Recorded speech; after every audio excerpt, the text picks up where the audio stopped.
For me, never giving up meant just that. I mean, every single day when I woke up, I thought, today's the day.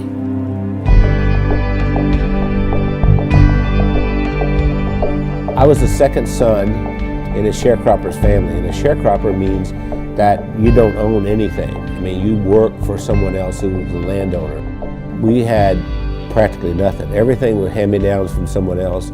I didn't have shoes, and to this day my toes are all grown under because I didn't have shoes. I remember I had this encounter with my mother, and I said, you know, tell me you love me, and she didn't do it. And so I went down and I sat on this creek bank, and I thought, you know what, I don't care if anybody loves me, I love me.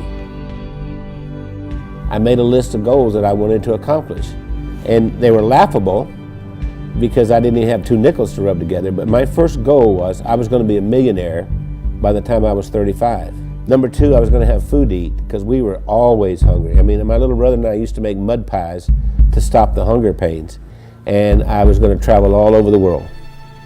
Those were my goals.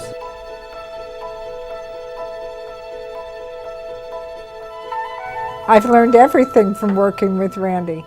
I didn't know anything about business. I started out, before I met Randy, I was a teacher, a mathematics teacher. Well, I think we have a very good balance. Randy's really good in sales and telling the story and explaining why people need to have whatever it is that he's selling. And then he comes to me and says, Wendy, can we make it do this? And I have to get it done. We started working together, and we were together all the time doing things, and that we just, you know, couldn't be without each other. And once she got exposed to me, it was downhill from there. I mean, she could not last a day without me.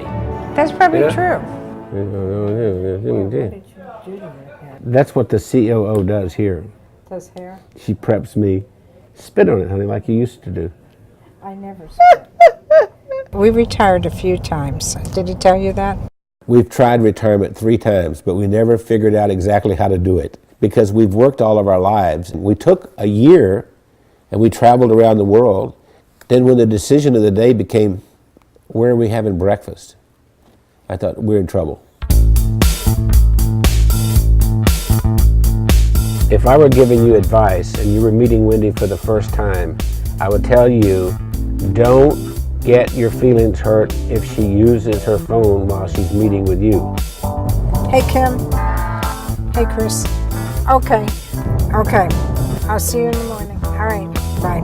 Bye-bye. I kind of feel like a triage nurse at a hospital. And every week I go in and I reprioritize. No, I'm not approving that. I think what drives Wendy is her desire to be the best and provide the best of service to everyone. Awakened at 2:30 in the morning, and I hear this little click, click, click, click, click, click, click, click, click. And it's Wendy over there looking something up at 2:30 in the morning. And I'll say, why aren't you sleeping? You can do that tomorrow morning. We are the definition of entrepreneurs. And we don't like doing one thing at a time. We have to do a lot of things at the same time. It's not just Randy and Wendy doing all this work. The whole team, every single one of us works around the clock. Hey, gorgeous.